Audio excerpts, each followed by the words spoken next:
안녕하십니까, 원국목사입니다.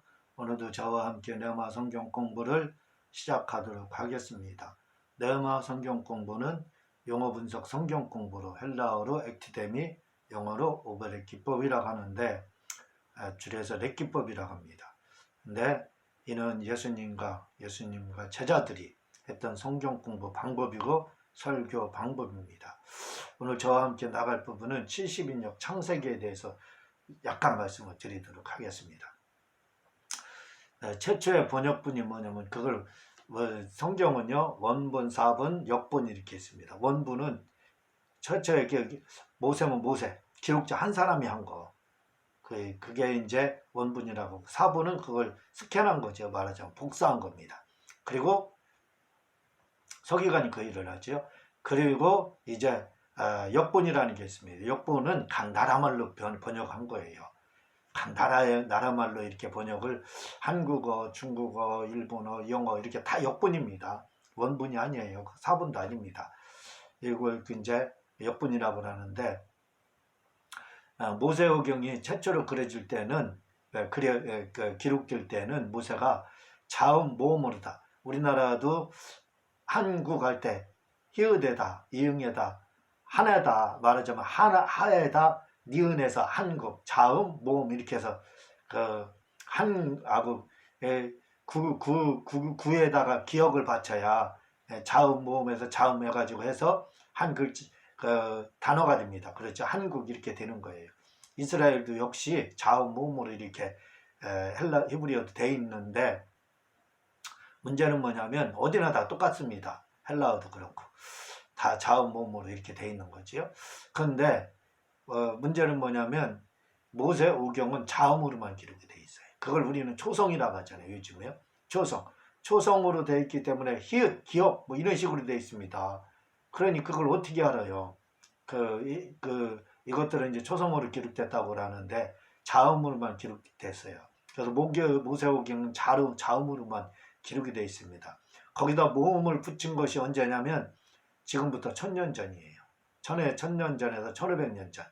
그러니까 한 2500년 내지 3000년을 암무처럼 이렇게 초성으로 기록된 성경을 가지고 있었습니다. 거기다가 자음을 붙인 것은 주님 오신 후에 500년 후, 그러니까 또는 1000년 후, 그때 모음을 붙였어요. 그걸 이제 마스라판 이렇게 말합니다. 그러니 이게 여러 가지 문제가 많은 거예요. 지금 다 그런 말씀 드릴 수가 없어요. 그래서 그걸 지금 자음으로 된 걸, 모세오경 자음으로 된 걸 모음을 붙인 걸 마스라판이라고 하는 겁니다. 우리 성경이 마스라판이에요. 그리고 최초의 번역본이 뭐냐면 이제 자음에다 모음 붙이기 전에 나온 성경 번역본이 뭐냐면 그게 이제 70인역입니다. 그 다음 나온 것이 탈굽령이고 아람어 성경이고요. 70인역은 히브리어를 헬라어로 번역했다고 해서 헬라어 성경입니다. 구약 헬라어 성경. 그리고 구약 아람어 성경은 탈굽령이고, 그리고 라틴어로 주 400년 후에 번역한 것을, 그걸 뭐라고 하냐면 이제 빌게이트역 이렇게 이제 이야기를 합니다. 최초의 역본이 뭐냐? 그래서 이 70인역입니다. 이건 주님 오시기 전 300년 전에 번역한 거예요. 그러니까 이 마스라 성경 나오기 한참 전입니다. 전에 70인역으로 이렇게 이브리어 성경을 헬라어로 이렇게 초성으로 되어 있는 걸 히브리어 초성으로 되어 있는 걸 헬라어 성경으로 이렇게 번역한 것이 70인역입니다. 이 70인역은 예수님이 봤던 성경이고, 바울, 제자들, 스데반, 요세푸스, 어거스틴까지 다 읽어봤습니다. 어거스틴은 뭐라고 그러냐면 최고의 성경은 바로 70인역이다 이렇게까지 할 정도예요. 그래서 이제 제가 어거스틴의 신국률을 보면 다 70인역으로 해석한 거 가지고 이야기하거든요. 제가 어거스틴의 신국률을 하나님의 도성이라고도 하지요. 약 20년 전에 보고 그때부터 이제 70인역에 대해 관심을 갖게 됐어요. 그때부터 70인역을 알게 된 겁니다. 어거스틴을 통해서. 그래서 이제 번역하기를 기다렸는데 번역을 안 해가지고 제가 번역했잖아요. 70인역을. 할 수 없이 제가 몇 년 전에 이제 이걸 번역을 작업을 한 겁니다. 제가 번역한 거예요. 다른 더 헬라어 잘하는 분들이 많지만 손도 안 대고 있어요. 그리고 70인역 하면 아주 잘못 오해만 하고 있고, 그래서 답답해서 할 수 없이 제가 번역했거든요. 그게 이제 70인역 창세기, 예수님 보신 성경 70인역 창세기에서 이제 책으로 나왔어요. 이거 한번 구입을 해보시기 바랍니다. 이 내용이 여러분들 지각변동, 긍정적인 지각변동이에요. 얼마나 좋은 내용들이 나오고 깊은 내용들이 나오는지 모릅니다. 오늘은 그 일부만, 몇 가지만 이렇게 말씀을 드릴게요. 70인역 창세기를 소개하면서 몇 가지만 이렇게 제가 지금 말씀을 드릴게요. 이게 제가 번역한 70인역 창세기입니다. 여기에 보면은 그 예수님과 12제자와 바울과 스데반과 오거스틴과 유세푸스가 보던 구약 헬라어 성경 70인역 이렇게 돼 있어요. 이렇게.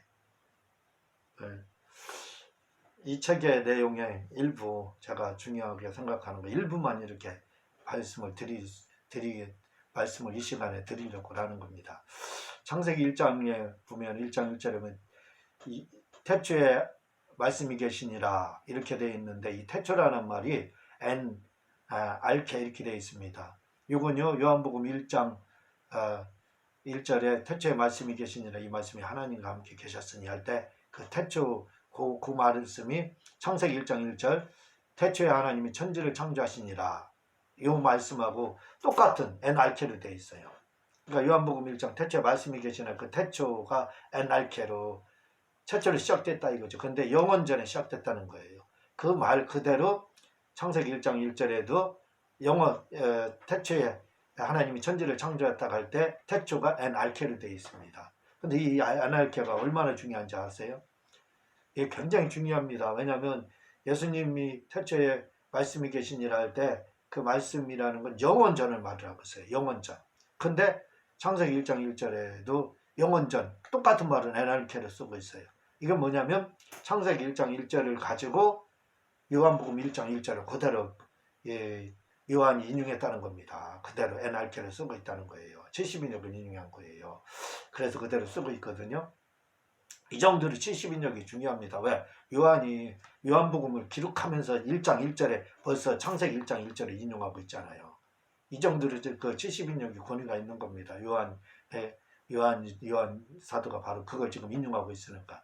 근데 이 알케라는 게 뭐냐면 하나님이 천지를 창조했다고 했잖아요. 천지를. 이 천지를 창조했다고 하는 말이, 태초에 하나님이 천지를 창조했다는 말이 뭐냐면, 이게 뭐냐면 왜 알케를 영원전으로 썼느냐, 바로 이 천지가 우리가 생각하는 대로 하늘과 땅이 아니에요. 여기서 천은 하늘 연계, 다시 말하면 천국 창조, 천사 창조를 말을 하는 겁니다. 천은 창세기 1장 1절에. 그래서 알케를 쓴 거예요. 이건 언제 창조됐는지 알지 못하잖아요. 예수님과 같이. 예수님은 영원전부터 계셨지만 천국과 천사는 언제 창조됐는지를 몰라요. 그러니까 영원전 알케를 쓴 겁니다. 그리고 천지를 창조할 때 지는 뭐냐면 우주를 말을 하고 있어요. 우주. 그러니까 천지할 때 천은, 하늘천 할 때 천은, 땅지할 때 지는 우주를 말하고, 하늘천 할 때 천은 이 우리가 보는 그 하늘을, 이걸 에프라니오스, 아엘 이렇게 이제 헬라어로 말하는데 거기를 말하는 게 아니에요. 바실레니아 우라노스, 하늘나라, 천국을 말하는 겁니다. 거기를 그걸 말하는 천자를 쓰고 있어요. 그러니까 이런 부분들, 이게 이제 70인역에 이렇게 나오고 있어요. 책을 사서 구입하면 참 좋은데 제가 설명드리려니까 참 어렵네요. 그리고 창세기 1장 2절에 그 땅은 형체가 없이 볼 수 없었고 무질서했고 무적행 위에 어두움이 있었으며 하나님의 성령은 물 위에서 앞서 인도하시니라. 이렇게 되어 있습니다. 우리 성경에는 창세기 1장 2절 땅이 혼돈하고 공허하며 흑암이 깊은 위에 있고 하나님의 신은 수면 위에 운행하시니라. 하나님이 신이 수면 위에 운행하시다 이렇게 되어 있는데, 70인역에서는 그렇게 되어 있는 것이 아니라 성령님이, 하나님의 신이 뭐라고 되어 있냐면 푸니마데우스로 이렇게 되어 있습니다. 하나님의 성령을 말하라는 거예요. 하나님의 신은. 그래서 성령이 물 위에서 앞서서 이끌어갔다, 인도했다 이렇게 나옵니다. 예, 다 말씀드리려면 참 이게 다 말씀을 못 드릴 것 같아요. 그래서 이렇게 잠깐 말씀을 드리는데 또 창세기 2장 6절에 보면은 그 개정 성경에는 안개만 땅에서 올라와 온 지면을 적셨더라 이렇게 돼 있거든요. 이렇게 번역되면 참 이게 문제가 많습니다. 왠 줄 아세요? 4대강이 그때 있었잖아요. 4대강이 흘렀다고 이렇게 이야기하고 있는데, 근데 이렇게 그 안개만 있었으면 어떻게 4대강이 흘러요? 근데 창세기 2장 6절은 72년은 땅에서 샘이 솟아났다는 거예요. 온 지면을 적시더라. 샘이 있었다, 팩에 샘이 있었다 이렇게 이야기를 하고 있습니다. 그러니까 저희 72년이 더 정확하게 이렇게 이야기를 하는 거죠.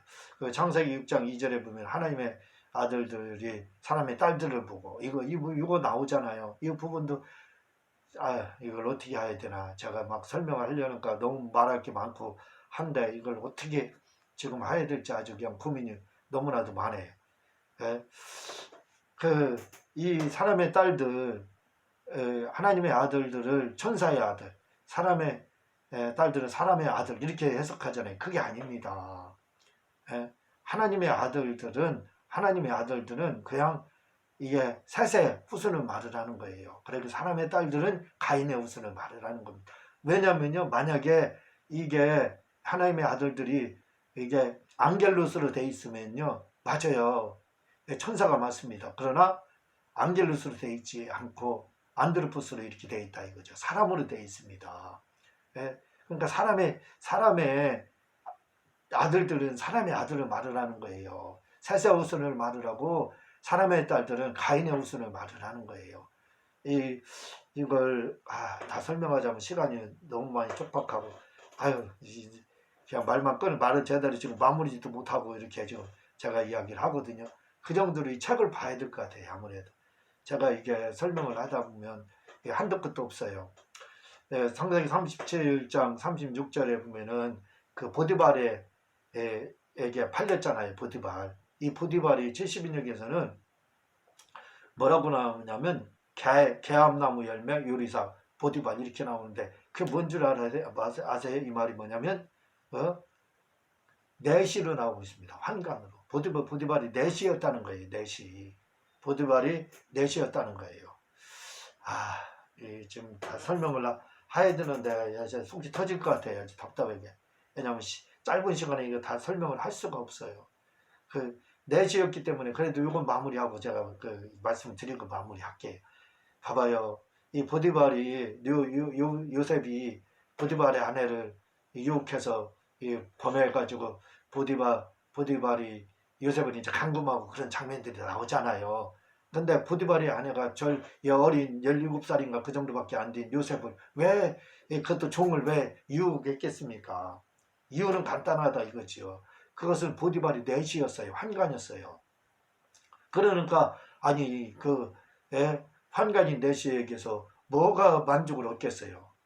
그러니까 아내가 바람을 필 수밖에 없었던 겁니다. 그래서 젊은 그 요셉을 이렇게 유혹을 했던 겁니다. 이게요, 개암나무 내시 보디발이라고 이렇게 창세기에 나오거든요. 근데 그랜드 주석에도 바로 보디발이 환관이었다고 나옵니다. 환관이었다고. 내시였다고 나오고 있습니다. 72년이 정확했던 거예요. 그래서, 이 보디발의 아내가 요셉이 뿌리치고 도망가니까 막 소리 질렀잖아요. 요셉이 나를 강탈하려겠다 막 이렇게 소리쳐서 진상조사를 보디발이 하게 되잖아요. 근데 당시에 노예였던 요셉을 살려줍니다. 감옥에 가지고 살려줘요. 그때 당시에 노예가 만약에 주인의 아내를 겁탈하거나 그렇게 했으면 죽었어요. 그런데 이 보디발이라는 사람이 살려줬습니다. 왜 살려준 줄 아세요? 그가 환관이었기 때문에 그의 아내가 이런 일을 여러 번 겪었다는 거예요. 여러 번 이런 일을 했기 때문에 그 일 중에 하나가 또 요셉 일이라 생각해서 요셉은 억울한 누명을 썼구나 생각해서 그래도 아내 체면을 생각해서 그 요셉을 감옥에다 가뒀다는 겁니다. 이런 내용들이 창세기 여기에 다 나와요. 여기에 제가 지금 이 드릴 말씀들이 한두 가지가 아닌데 도저히 시간 관계상 말씀을 드릴 수가 없어요. 그래서 제가 지금 뭐 얼버 부리는 것처럼 그냥 두서없이 설명하는 것처럼 설명하거든요. 이 책 꼭 보세요. 놀라운 내용들이 나옵니다. 이제 이렇게 설명을 하도록 하겠습니다. 고맙습니다.